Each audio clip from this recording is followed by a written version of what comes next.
Vous écoutez un message enregistré à l'église CVV Paris. Pour plus d'informations, visitez notre site internet cvvparis.fr. Pour ceux qui nous rejoignent pour la première fois peut-être, on est dans une série de prédications sur le roi David. On est sur la 4e prédication maintenant et on est en train de découvrir un peu les coulisses de la vie d'un homme qui était dit être selon le cœur de Dieu. Un homme qui avait une vie qui cherchait à honorer Dieu, mais une vie aussi imparfaite. Et on est en train de découvrir à travers ses victoires, à travers aussi ses échecs, comment nous aussi nous pouvons cheminer et devenir de plus en plus des personnes qui sont selon le cœur de Dieu. Et vous remarquerez qu'on n'est pas en train de parcourir de manière très linéaire la vie de David. On a fait 2 épisodes sur le début de sa vie et puis d'un coup on a sauté la semaine dernière et on est d'un coup arrivé au stade où il est déjà roi sur Israël. Oula, le micro qui coupe. Vous inquiétez pas, on aura des occasions pour voir d'autres thématiques qui touchent aussi d'autres parties de sa vie.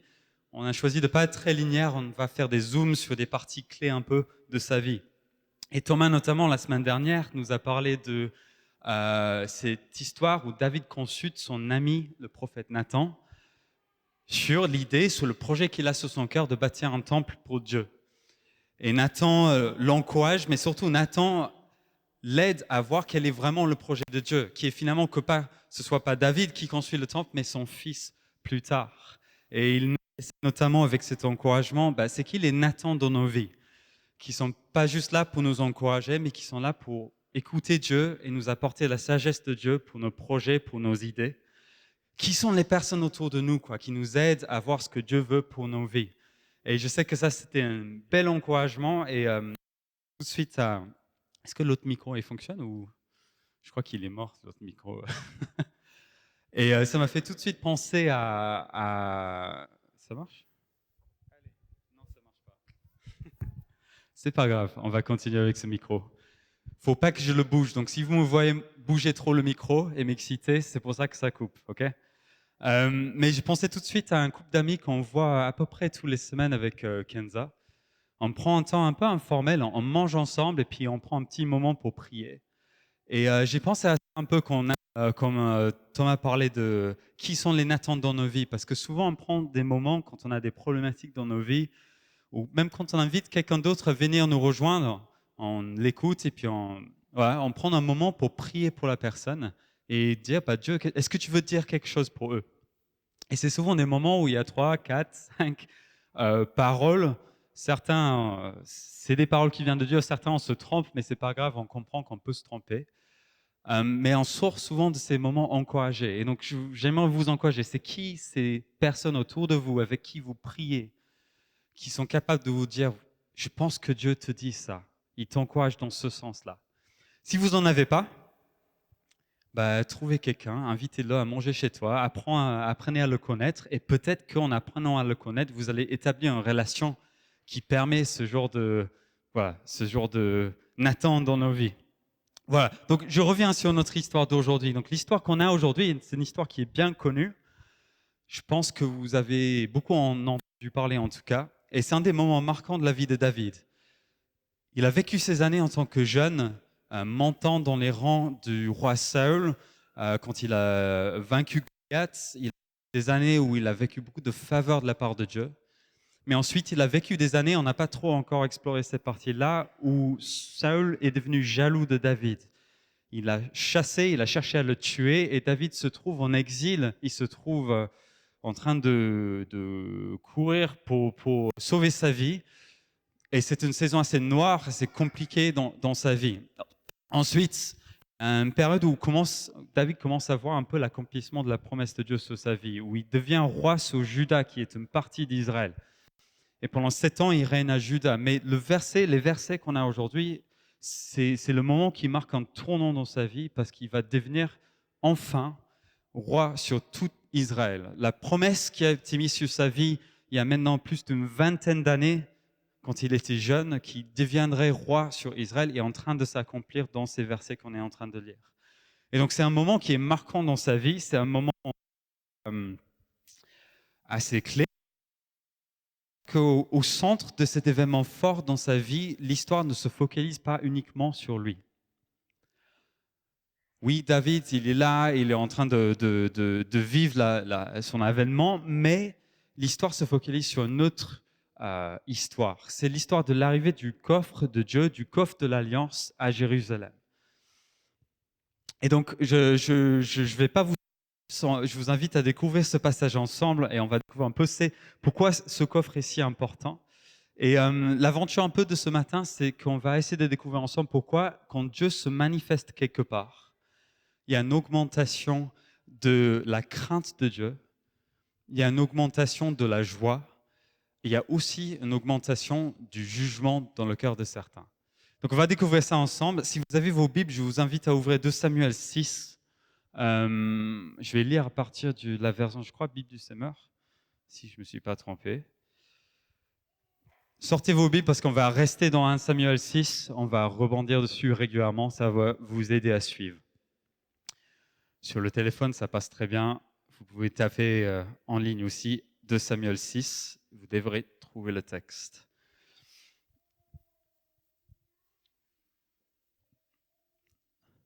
Ok, 2 Samuel 6. David rassembla les 30 milliers des meilleurs guerriers d'Israël, puis se mit en route avec toute cette armée et partit de Baal-Juda pour en ramener le coffre de Dieu sur lequel a été invoqué l'Éternel. Le Seigneur des armées célestes qui siège entre les chérubins. On chargea le coffre de Dieu sur un chariot neuf et on l'emporta de la maison d'Abinadab située sur la colline. Uza et Aïo, fils d'Abinadab, conduisaient le chariot neuf et on fit partir le chariot sur lequel avait été posé le coffre de la maison d'Abinadab située sur la colline. Aïo marchait devant le coffre et David et toute la communauté d'Israël exprimaient leur joie devant l'Éternel en jouant sur toutes sortes d'instruments de bois, de cypre et de lyre, de luth, des tambourins, des sistres et des cymbales. Ça fait une belle équipe de louanges. Lorsqu'il fut arrivé près de l'aire de Nacon, les bœufs firent un écart et Uza tendit la main et saisit le coffre de Dieu.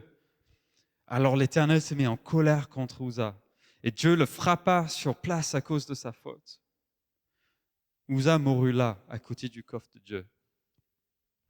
David s'irrita de ce que l'Éternel avait ouvert une brèche en frappant Uza. Il appela ce lieu Péré Uza, brèche d'Uza, nom qu'il porte encore aujourd'hui.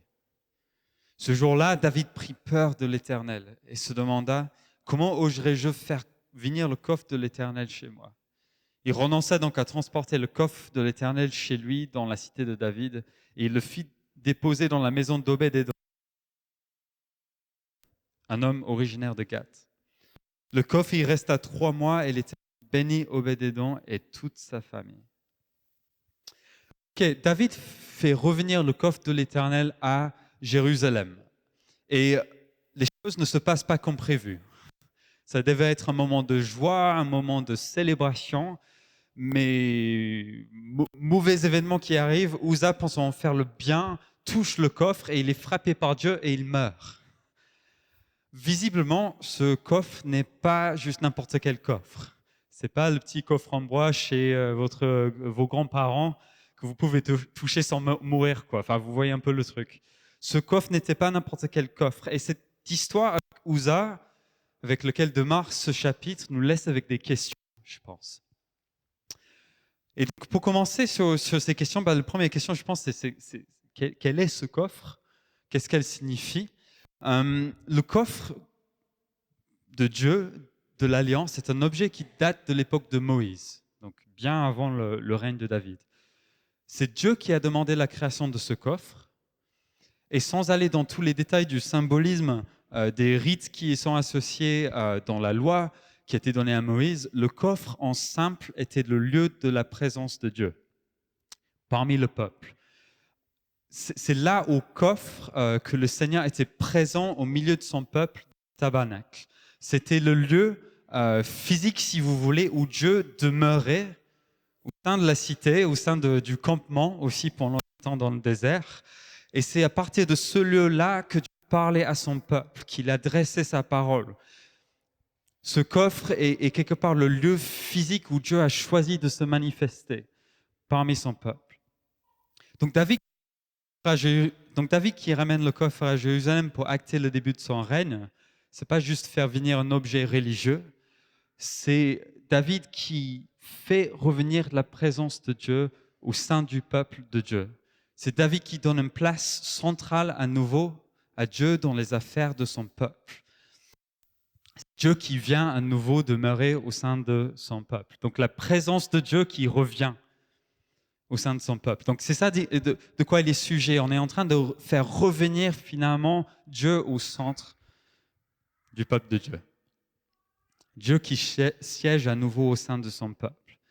Et il y a 3 choses qui se passent dans cette histoire de Dieu qui revient au sein de son peuple. Et la première, c'est qu'on voit qu'il y a une crainte de Dieu qui s'empare des gens. En transportant le coffre, se produit et le coffre semble être en train de tomber. Et donc Uza, pensant faire le bien, étendit la main pour sécuriser le coffre, pour pas qu'il tombe. Parce que oui, il faut surtout pas que le coffre qui est là où il y a la présence de Dieu, il faut surtout pas qu'il soit souillé en tombant par terre. Mais Dieu le frappe à mort. Waouh, Dieu, t'es pas comme ça.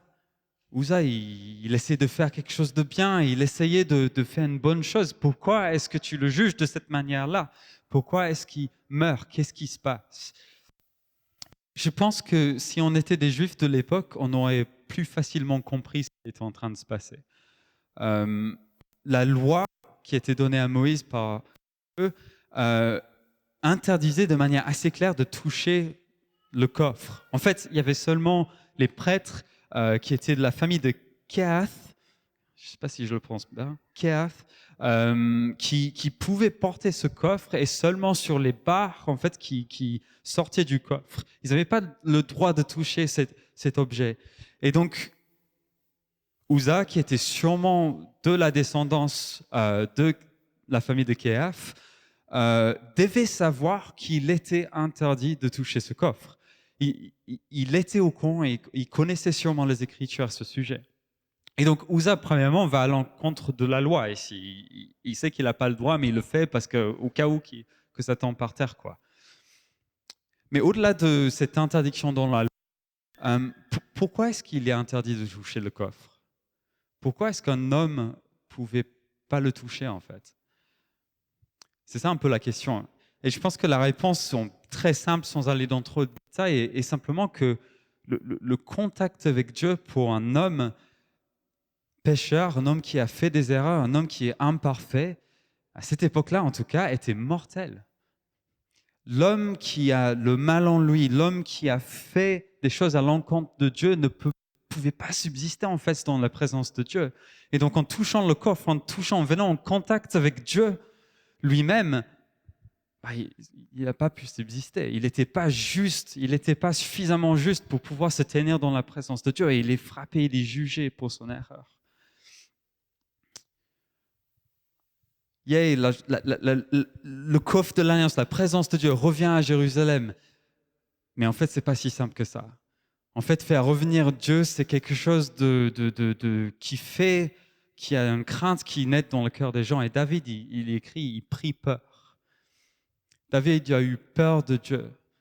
Lui aussi, en pensant faire le bien, en faisant revenir le coffre de Dieu à Jérusalem, il commence à douter de sa décision, il laisse le coffre quelque part d'autre. Et je pense qu'on a aussi du mal à comprendre ces versets parce qu'on vit dans une nouvelle époque aujourd'hui. On vit dans une époque où on sait que grâce à ce que Jésus a fait sur la croix, nous pouvons nous approcher de Dieu avec confiance. C'est Hébreux 4:16 qui nous dit ça. Et ça, c'est parce qu'on sait qu'on est, par le sacrifice de Jésus, pardonné de toutes nos fautes.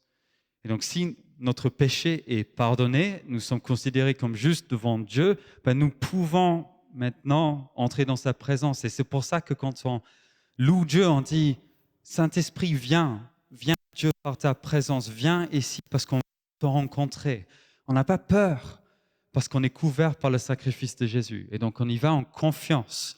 On n'a pas peur comme Uza, comme David a pu avoir. Mais si on n'a pas à avoir peur aujourd'hui de cette manière-là, qu'est-ce que cette histoire peut nous apprendre finalement sur Dieu? Si les choses ont changé pour nous. Et je pense qu'il faut dire que certes, les choses ont changé, mais Dieu, il n'a pas changé. Et c'est une erreur qu'on peut faire parfois dans notre compréhension de qui est Dieu, c'est qu'on prend tout l'Ancien Testament et on dit, non, depuis Jésus, en fait, Dieu, il a quelque part changé. C'est un Dieu d'amour, de grâce, et on va que parler de ça. Et on oublie un peu toutes ces histoires ancien-testamentaires qui nous font un peu peur, où on n'arrive pas vraiment à comprendre. Et le problème, c'est que Dieu n'a pas changé. Enfin, le problème, la réalité, c'est que Dieu n'a pas changé. Il reste saint. Il reste glorieux, il reste pur et sans péché. Il reste redoutable. Il reste le Seigneur des armées célestes, comme il est décrit. Il reste le Dieu tout-puissant. Il est autant ce Dieu-là qu'il était à l'époque de David qu'il est aujourd'hui. Et ça, on l'oublie parfois dans notre manière de vivre ce qu'on appelle la présence de Dieu dans notre tradition évangélique. Quand on parle de vivre la présence de Dieu, souvent ce à quoi on pense, c'est vivre quelques émotions à l'intérieur, un peu de chaleur et tout ça, peut-être un moment de rafraîchissement, quelques paroles prophétiques, d'encouragement, et puis c'est ça la présence de Dieu, non? Pendant qu'on chante, on se sent bien et tout ça. Et on oublie parfois qui c'est on est en train d'accueillir parmi nous. On oublie qu'on est en train d'accueillir le Dieu redoutable, puissant, celui qui a créé le ciel et la terre, celui qui décide du sort de nos vies, celui qui peut nous pardonner de nos fautes, celui qui peut aussi nous juger pour l'éternité, ce Dieu saint est le même Dieu qu'on accueille ici aujourd'hui. Et certes, grâce à ce que Jésus a fait, le fait que nous soyons pardonnés de tous nos péchés, fait que nous pouvons nous approcher maintenant de Dieu avec confiance. Et donc nous ne nous approchons pas avec la peur, mais nous nous approchons quand même avec une crainte respectueuse quand même de Dieu. Il est quand même Dieu. C'est pas un jeu qu'on est en train de jouer à l'église. On n'est pas en train de juste invoquer une petite chose pour notre bien-être le dimanche. On est en train de louer le Dieu de l'éternité. Et ça fait naître une certaine crainte en nous. Oh, Dieu, si tu es vraiment là, je me tiens différemment. Certes, je me réjouis dans ta grâce, mais je suis conscient de qui tu es. Est-ce que nous sommes conscients de qui il est? Est-ce que quand on dit Saint-Esprit vient, on est conscient de qui on appelle ici? Il est Dieu, il n'a pas changé. Est-ce qu'on est prêt à accueillir le Dieu saint? Et est-ce qu'on est prêt à ce qu'on ne comprend pas toujours à ce qu'il fait? Est-ce qu'on est prêt à ce que parfois il y a des mystères? Est-ce qu'on est prêt aussi à ce que quand il se manifeste d'une manière qu'on ne comprend pas au premier abord? Qu'il y a des choses qui se passent qui nous étonnent parfois. Je pense que quand on a la vision que Dieu est ce Dieu éternel et ce Dieu qui est tellement au-delà de tout ce qu'on peut imaginer, on s'étonne moins de choses surprenantes qui peuvent arriver. On s'étonne moins que Dieu il se manifeste de manière particulière. Et en préparant ça, je pensais à une histoire qui est arrivée récemment à moi et mon épouse, qui, je pense, illustre un peu ce côté aussi de Dieu qui se montre comme redoutable, qui se montre comme il est décrit dans l'Ancien Testament. Depuis 2 ans... Oula. C'est le moment où la langue va plus rapidement que le cerveau, et ça bloque. Depuis 2 ans, on vit une situation assez difficile avec un de nos voisins. En fait, c'est une personne qui a beaucoup de colère dans sa vie, et on est devenus un peu les objets de la colère de cette personne. Ça a commencé un jour, je passais l'aspirateur pendant 5 minutes, et j'entends des cris en bas. Et puis d'un coup, j'entends la sonnette qui sonne, et la personne reste appuyée sur la sonnette pendant longtemps. Ça fait comme ça, on a une sonnette bien fort à la maison. Je me dis, mais qu'est-ce qui se passe? Qu'est-ce qu'il y a, quoi? Donc je vais à la porte, tout va bien et tout ça, je rencontre notre voisin, et la personne commence à me crier dessus. Vous faites trop de bruit, Voilà, vous imaginez le truc. Et donc, on comprend que ce voisin visait un mal-être du fait d'entendre des bruits d'en haut. Donc, l'aspirateur était quelque chose l'énervait et tout ça. Donc on a parlé un peu, on pensait que c'était passé. Mais en fait, les histoires ont continué, se sont multipliées. Il fallait que je chante la moitié d'une chanson à la maison. J'entendais la personne qui me criait dessus d'en bas. On entendait taper sur le plafond. Bref, au bout d'un moment, on se dit, on n'a pas le droit de vivre chez nous, quoi. On fait du bruit et on se fait crier dessus dans notre propre maison. Et honnêtement, c'était assez compliqué. Ces personnes ont aussi fait des menaces à Kenza. Bref, c'était compliqué. Et un jour, il y a eu une de ces histoires en confrontation avec la personne. Et je suis allé dans la pièce au-dessus de chez ses voisins et j'ai dit, Seigneur, je ne sais pas quoi faire. Je ne peux rien faire pour protéger ma femme et l'enfant qui arrive. Je ne sais pas quoi faire. Et là, j'étais saisi de la présence de Dieu à ce moment-là. C'était assez lourd et assez impressionnant. Et j'ai entendu Dieu me dire, bah, tu as prié après moi, tu vas prier que cette personne parte au nom de Jésus. Et donc, je suis là dans la pièce au-dessus et je dis, pars au nom de Jésus. Tu vas partir de cet appartement au nom de Jésus. Kenza, en priant, avait l'impression qu'il y avait une histoire un peu de... Ça allait prendre 2 mois ou quelque chose comme ça. Bref, on les croise il y a quelques semaines, à peu près 2 mois plus tard. Et ils nous disent, au fait, en fin de semaine, on part. À la fin de la semaine, on part. Donc, comme Dieu disait de prier, cette personne est partie. Et un peu dans les délais que Dieu avait donnés à Kenza. On a prié longuement que le Seigneur rencontre cette personne. On a prié à ce que cette personne puisse se tourner vers Jésus, qu'on puisse être un témoignage vers cette personne. J'aurais préféré qu'elle se tourne vers Jésus. J'aurais préféré qu'on puisse être en paix avec le voisin. Mais cette personne a fait son choix. Et donc le Seigneur l'a fait partir. Et ce même Dieu redoutable qui combat pour les siens, qui existe encore aujourd'hui. Et nous ne devons pas oublier ça. Donc la crainte de Dieu qui monte, c'est une bonne chose. On se souvient de qui Dieu est, qui vient par sa présence. Donc continuons dans nos versets, à partir du verset 10. Et donc David, il renonça donc à transporter le coffre de l'Éternel chez lui dans la cité de David. Et il le fit déposer dans la maison d'Obed-Édom, un homme originaire de Gath. Le coffre y resta 3 mois. Et l'Éternel bénit Obed-Édom et toute sa famille. Tiens, ça c'est intéressant ça. L'Éternel bénit Obed-Édom et toute sa famille. On fit savoir au roi David que l'Éternel avait béni la famille d'Obed-Édom et qu'il avait fait prospérer tous ses biens à cause du coffre de Dieu. Alors David fit transporter le coffre de Dieu depuis la maison d'Obed-Édom, dommage pour Obed-Édom, jusqu'à la cité de David, au milieu des réjouissances.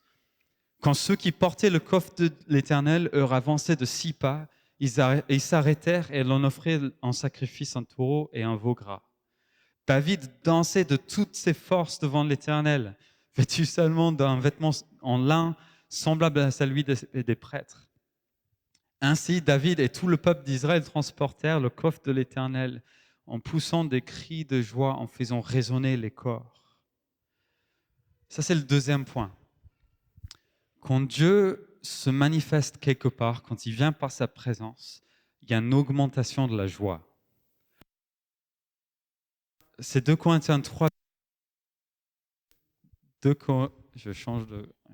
C'est 2 Corinthiens 3, verset 17, qui nous dit « Là où est l'esprit du Seigneur, là règne la liberté. » Là où il y a l'esprit, la présence du Seigneur, là règne la liberté. C'est ce qui est en train de se passer dans ces versets.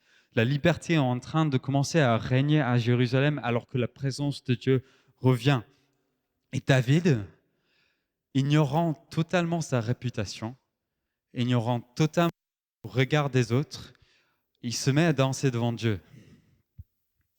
C'est écrit, David dansait de toutes ses forces devant l'Éternel, vêtu seulement d'un vêtement de lin semblable à celui des prêtres.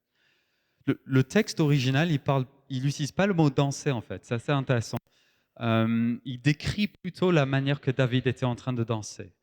Et David, en gros, est décrit comme un homme qui se tournait sur lui-même de manière très violente, en cercle, ça, de toutes ses forces. Donc c'est pour ça qu'on parle de danser, parce qu'il était en train de tourbillonner devant l'Éternel, quoi. Il était en train de bouger avec toutes ses forces à côté du coffre.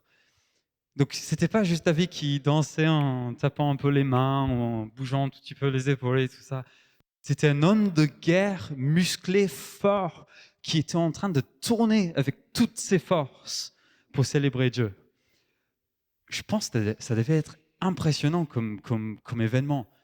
Enfin, vous imaginez Yann Sellé qui vient ici, qui tourne devant Dieu avec toutes ses forces, enfin, Yann, il est très grand, c'est pour ça que je dis ça. Les vannes continuent. Désolé.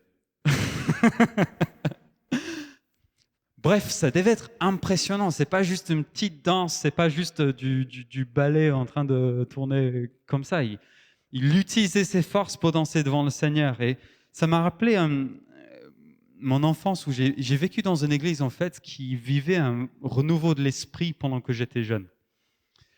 Et par ça, j'entends que cette église découvrait la puissance du Saint-Esprit et commençait à vivre quelque chose de frais, de nouveau dans sa vie d'église. Surtout dans la louange. C'était une sorte de temps de réveil local. Et je me souviens de la louange quand j'étais enfant. Et je me souviens que c'était déjà assez différent parfois de ce qu'on peut voir aujourd'hui. Je pense qu'aujourd'hui, une des choses qui est vécue dans la louange au niveau de l'Église, c'est beaucoup côté intime avec Dieu. On a beaucoup de chants qui nous poussent vers l'intimité, vers le moi et lui. Et on chante comme si c'est juste nous et Dieu. Et c'est un peu une manière d'exprimer la louange qui est très courant aujourd'hui. Mais je me souviens qu'à cette époque-là, c'était assez différent. Il y avait plus l'emphase sur déjà la joie et la célébration. Il y avait aussi une emphase beaucoup plus importante sur la mission dans la louange. Et donc, par exemple, il y avait un chant, je pense que certains d'entre vous, vous le connaissez, qui était très, très connu à l'époque dans les églises qui vivaient un peu ce nouveau. C'était « Nous voulons voir Jésus élevé ». Ah, je vois je vous vois, ceux qui ont vécu ce chant. Nous voulons voir Jésus élevé comme un étendard sur ce pays pour montrer à tous la vérité et le chemin vers le ciel. Refrain, nous voulons voir Jésus élevé. Ouais, vous connaissez, enfin, nous voulons voir, taper les mains 3 fois, nous voulons voir, taper les mains 3 fois, nous voulons voir Jésus élevé. Vous imaginez un peu la louange, beaucoup de taper les mains, beaucoup de drapeaux pour parler de l'étendard de Dieu, beaucoup de joie dans l'église. Et c'était quelque chose d'assez fort que Dieu était en train de faire dans l'église à cette époque-là. Et je vois Adé hoche la tête, il était aussi dans cette église à l'époque. Il peut en témoigner, je pense. Et je me souviens des gens aussi. Je me souviens de la fois où j'étais extrêmement gêné par mes parents. J'étais enfant. Hein. Il y avait un moment joyeux dans la louange et mes parents, tous les deux, sont partis à l'avant de l'église et ils se sont mis à danser tous les deux. Mais genre danser en mode comme si c'était une fête, quoi, tous les deux en couple, quoi, comme une fête de mariage, quoi. Genre ils se sont mis à danser, quoi. Et d'autres le faisaient aussi à certains moments. C'était marquant. Donc, plutôt dans le bon sens maintenant, à l'époque un peu moins. Les parents, je pense que vous comprenez. Je me souviens aussi d'un de mes leaders de louange, un de mes leaders de jeunes, qui était pris par la joie d'un coup dans un moment de louange, qui a commencé à sauter un peu sur les 2 jambes en même temps, quoi. Un peu comme ça, je le ferai pas parce que j'ai un souci au dos, mais et en fait, ce qu'il a fait, c'est qu'il était tellement pris par sa joie qu'il a sauté le rang avant lui. Mais sachant que c'était des rangs qui montaient, là, on était sur le côté avec les jeunes, et donc il sautait un rang, donc c'est un beau saut, il a sauté comme un lapin, quoi, les 2 jambes en même temps. Il est arrivé en bas, il a commencé à sauter, et il a traversé une partie de la pièce, quoi, en sautant comme ça, quoi, devant les gens, au calme, quoi. Ça m'a marqué. Il y avait une expression de louange qui n'était pas raisonnable dans un sens, mais qui exprimait quelque chose de la joie qui était vécue alors que l'Esprit remplissait l'Église. Là où est l'Esprit du Seigneur, là règne la liberté. Et je suis un peu travaillé sur ce point, je dois avouer. Je pense qu'il y a des bonnes choses dans ce qu'on vit dans la louange aujourd'hui, dans le monde, ce côté d'intimité avec Dieu. Mais je crains qu'on appelle maintenant, ce qu'on appelle maintenant la louange est juste une partie de ce qui doit être exprimé dans la louange. Je crains qu'on réduit trop la louange à une expression alors qu'il y a des expressions multiples qui doivent encore être exprimées. Et donc il y a eu des expressions de joie qu'il faudrait peut-être revivre. Il y a d'autres expressions qu'on n'a pas encore vécues dans l'Église, qu'il y a à vivre. La louange ne doit pas être quelque chose de statique. Nous devons être à l'écoute du Saint-Esprit. Comment est-ce qu'il est en train de conduire les choses dans la louange? Et je pense que le revers de ce qu'on vit actuellement dans la louange, dans le monde en ce moment, c'est qu'on vit une louange finalement où on se débarrasse un peu du regard des autres. On se débarrasse un tout petit peu des choses qui pourraient montrer aux autres qu'on est un peu fou pour Dieu, quoi. Et donc on aime bien être là, juste bouger un tout petit peu comme ça, fermer les yeux, vivre notre moment avec Dieu, etc. C'est très bien. Mais du coup, on ne se permet pas de sortir de cette expression de la louange. Amen. On est d'accord. La problématique, c'est quand on réduit l'expression de louange à ça, c'est qu'on se permet de ne pas sortir de ce zone de confort. Et parfois, quand l'Esprit de Dieu vient dans l'Église, il veut faire exploser la joie dans l'Église. Mais nous, on fait résistance, parce qu'on n'est pas prêt à se montrer comme fou, en fait. On n'est pas prêt à danser devant Dieu, on n'est pas prêt à ce que les regards des autres se trompent vers nous, parce qu'on fait quelque chose d'anormal. Et je pense que c'est problématique. Et je pense qu'on doit sortir de ça. Et je pense qu'il y a des paroles sur la vie de cette Église. On a notamment une parole qui dit que, prophétique, quelqu'un disait qu'on aurait une expression de louange extravagante à CVV. Je pense qu'il y a des moments où le Seigneur va nous mettre au défi et nous dire est-ce que vous êtes prêts maintenant à me louer, à faire les David, quoi, à danser, à tourbillonner, à utiliser nos forces, pas juste nos cœurs, pour louer le Seigneur. Amen, amen. On est d'accord. Vous m'encouragez là. Et je pensais à l'équipe de louange. Je sais que vous êtes venus hier pour travailler sur la composition de chants. Et on a une super équipe de louange ici à CVV. Vraiment, vous êtes super.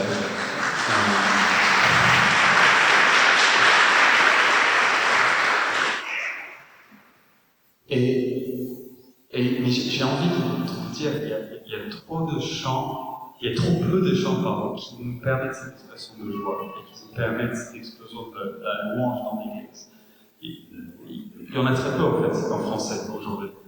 Et j'ai envie de vous missionner, de vous dire, écrivez des chansons. Écrivez des chansons qui nous permettent de vivre la joie. Écrivez des chansons qui décrivent ce que c'est quand la présence de Dieu vient dans l'Église. Mêlez-nous dans ce que c'est de vivre la présence de Dieu qui vient dans l'Église. Oui, dans l'intimité, mais aussi dans la joie.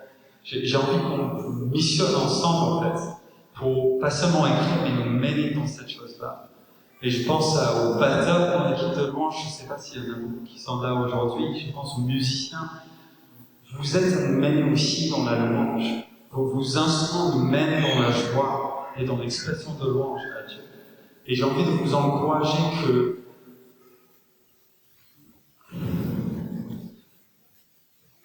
de prendre des risques, en fait.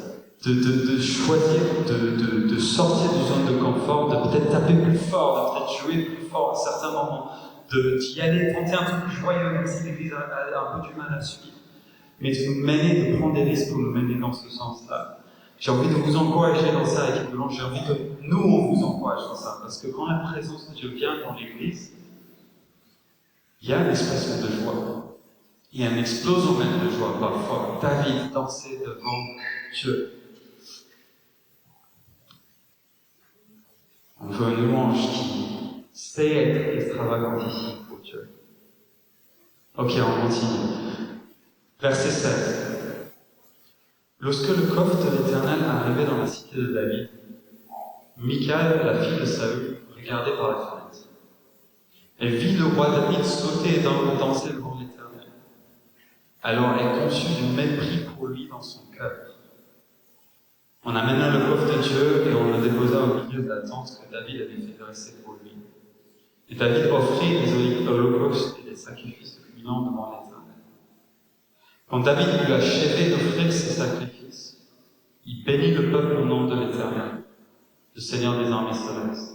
Puis il fit distribuer des vivres à tout le peuple, c'est-à-dire à toute la foule des Israélites, hommes et femmes. Et chacun reçut une miche de pain, une portion de viande rôtie et une masse de raisins secs. Après cela, chacun retourna chez soi. David rentra chez lui pour bénir sa maison. Alors Michal, la fille de Saül, sortit à sa rencontre et s'exclama: « Ah, vraiment, le roi d'Israël s'est couvert d'honneur aujourd'hui. Il s'est exilé à demi nu aux servantes et aux serviteurs. Comment aurait pu faire un homme de rien ?» David répondit à Michal: « C'est devant l'Éternel que j'ai manifesté ma joie. Lui qui m'a choisi de préférence à son père et à toute sa famille, pour m'établir au chef d'Israël, son peuple. Je m'abaisserai volontiers encore davantage pour m'humilier. Néanmoins, je serai honoré par les servantes dont tu as parlé. » À la suite de cela, Michal n'eut jamais d'enfant jusqu'à sa mort. Encore une histoire qui nous étonne un peu. Quand la présence de Dieu vient, il y a une augmentation de la résistance et du jugement dans le cœur de Satan. Quand l'esprit de liberté vient, certains l'accueillent et d'autres le résistent. Et je pense que si on est honnête, à un moment, nous avons tous, dans notre vie, à un moment ou à un autre, fait résistance un peu à ce que le Seigneur voulait faire. Il ne faut pas qu'on se fasse d'illusions sur ça. Mais, parfois, nous faisons résistance à ce que l'Esprit veut faire dans l'Église. Et le problème, c'est que la résistance à ce que Dieu veut faire dans l'Église peut, avec le temps, figer l'Église dans ses pratiques, peut rendre l'Église un peu fixe dans ses habitudes. Et cette résistance peut finir par nous empêcher de rentrer dans ce que le Seigneur veut, dans lequel il veut qu'on rentre. Et le problème avec ça, c'est qu'il y a bien des églises qui sont mortes à cause de cela. Il y a bien des églises qui, au bout de 10 ans, 20 ans, 30 ans, leur nombre diminue, la vie qu'il y avait autrefois dans cette église s'étouffe. Et petit à petit, on se retrouve avec une église où on ne retrouve plus la vie du Saint-Esprit. Nous ne voulons pas être ça. Nous ne voulons pas que la vie de l'Esprit dans nous, mais aussi dans notre Église, soit étouffée. Et donc nous devons avoir une certaine humilité vis-à-vis de Dieu, de se dire, il va sûrement amener des choses nouvelles, il va sûrement faire évoluer notre pensée, notre compréhension, et donc nous devons rester ouverts à ce qu'il pourrait nous dire. C'est ça l'humilité aussi, c'est de se dire, cette chose-là, peut-être je ne le comprends pas, donc je vais étudier la parole, je vais utiliser le discernement, mais il se peut que le Seigneur est en train de faire élargir ma compréhension. Et je dois être assez humble pour admettre que je ne comprends pas tout. Je ne sais pas tout. Et donc, Seigneur, je veux apprendre de toi. Et je pense que ça a aussi lieu aussi dans la vie de louange de l'Église. L'expression de louange de certains peut froisser d'autres. Chaque église a un peu sa manière d'exprimer la louange, on s'habitue à faire de certaines manières, et parfois il y a quelqu'un qui vient d'ailleurs avec une autre expression et qui s'exprime différemment. Donc quelqu'un par exemple qui crie dans la louange, ou quelqu'un qui danse dans la louange, ou quelqu'un qui prie de manière très forte pendant la louange. Il y a des expressions différentes parfois qui viennent et il y a deux manières de réagir. Il y a être surpris et se dire, mais attends, c'est quoi cette réaction-là? Est-ce que la personne n'est pas en train d'attirer l'attention sur elle? Est-ce que cette personne est vraiment en train de louer Dieu? Ou cette personne est un peu religieux? Ou cette personne... Enfin, je ne suis pas sûr de ce que cette personne-là est en train de vivre. On rentre un peu dans la résistance. Ici, ce que cette personne est en train de vivre vient de Dieu. Et si Dieu est en train de me challenger sur moi? L'autre réaction qu'on peut avoir, c'est tiens, je vois de la résistance dans mon cœur. Tiens, je vois que j'ai des sentiments forts d'un coup par rapport à ce que cette personne est en train de faire. Viens, je vais amener ça à Dieu. Je vais voir ce que lui il a. Je vais voir ce que lui il a à dire par rapport à ça. Et parfois, je pense que ce que le Seigneur aura à nous dire par rapport à ça, c'est tiens, paix, tiens. Tu vois ça? J'aimerais que tu entres dans quelque chose de nouveau. J'aimerais que tu évolues dans ton expression de la louange. J'aimerais que tu accueilles de nouvelles choses. Je me souviens de fois où En fait, un autre truc qui se passait dans ma jeunesse, c'est qu'on utilisait beaucoup les drapeaux dans la louange. Vous voyez à CVV, souvent on a quelques drapeaux ici. Et c'était des expressions de louange qui étaient très utilisées il y a un certain nombre d'années. Et donc en grandissant avec ça, au bout d'un moment, je me suis dit, bon, il faut qu'on passe à autre chose, qu'on fasse des trucs un peu plus cool. Faut que l'expression de louange puisse évoluer. Et c'est vrai, parfois, il faut que l'expression de louange évolue, on respecte toujours les choses anciennes. Mais Dieu, il est parfois pas si intéressé que ça par si notre expression est vraiment au bout du jour ou pas. Et donc, parfois, dans la louange, alors que j'étais en train de louer Dieu, j'ai senti le Saint-Esprit me dire, tiens, Ben, il y a un joli drapeau là-bas. Viens et prends-le. Viens et loue-moi devant les gens avec ça. Non, Seigneur, je ne vais pas faire ça. Quand même pas. J'ai 20 ans, j'ai 30 ans. Non, si, tu vas le faire. Donc j'y vais, je prends le drapeau, je me mets un peu sur le côté. Faut pas être trop vu, je ferme les yeux, pour pas voir les gens, et j'essaie de louer le Seigneur. Ok. Dieu, il aime bien travailler notre fierté. Il aime bien travailler notre... C'est comme travailler un muscle. Parfois, il a besoin de nous mettre au défi, de nous sortir de nos habitudes pour qu'on puisse entrer dans la liberté. Pour moi, c'est peut-être un drapeau de temps à l'autre. Peut-être que ce sera autre chose demain. Pour vous, ça serait peut-être autre chose. Est-ce que vous êtes ouvert à ce que le Saint-Esprit vienne et qu'il fasse évoluer votre expression de la louange? J'aimerais que nous soyons cette église-là, qu'il y ait cette ouverture-là, alors que nous louons Dieu.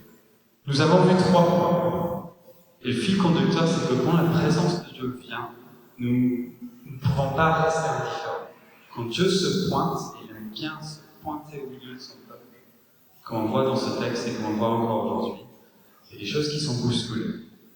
On se rend compte de sa réalité, on commence à le craindre pour qu'il est vraiment, on se rend compte qu'il est le même Dieu qui était dans l'Ancien Testament, qui est encore aujourd'hui.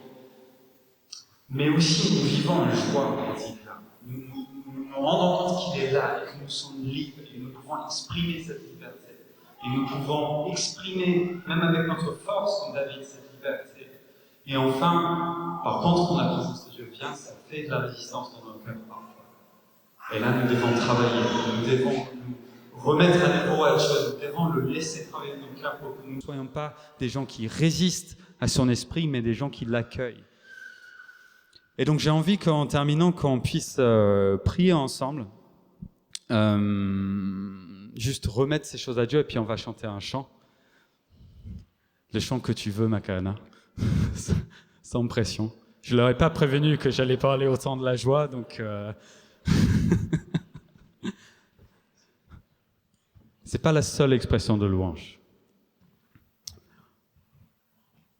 On pourrait aussi tous pleurer ensemble, lamenter ensemble. Ça, c'est une autre expression qui est pas mal dans la louange. Une autre fois, peut-être. Mais j'ai envie qu'on prie ensemble. Donc, peut-être on peut se lever, si vous voulez.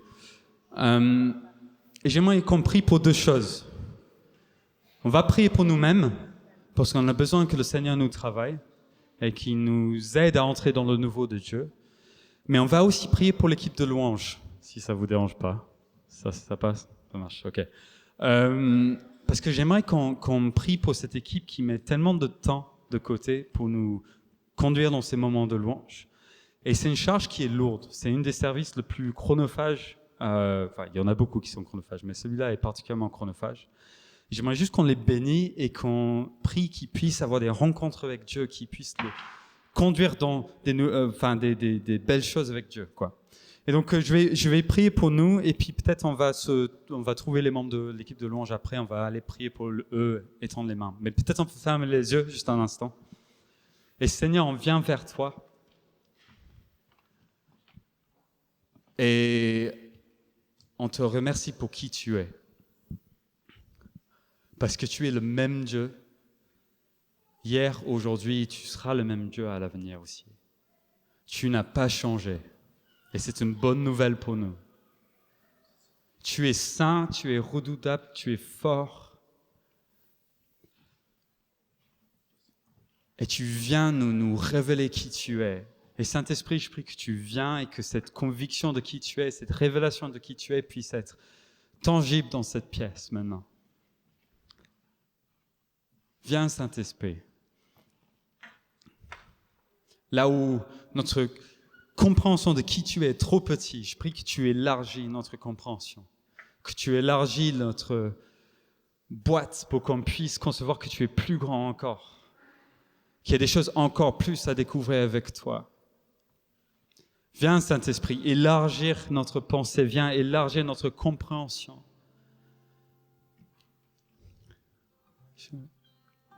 Et alors que ta présence vient et que nous vivons des moments forts avec toi, je prie que la joie puisse éclater, que ta joie puisse inonder nos cœurs et ce lieu.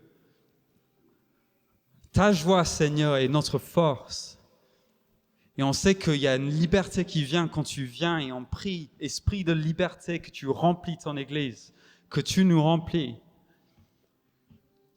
Nous voulons recevoir de ta joie ensemble.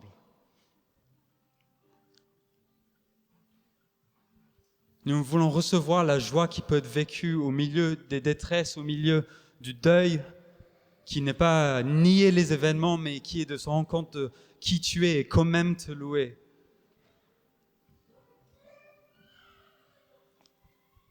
Saint-Esprit, nous accueillons ta joie.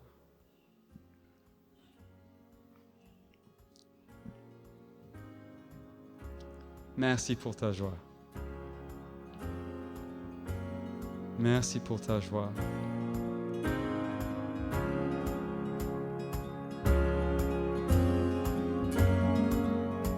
Vous venez d'écouter un message enregistré à CVV Paris. Pour plus d'informations, visitez notre site internet cvvparis.fr.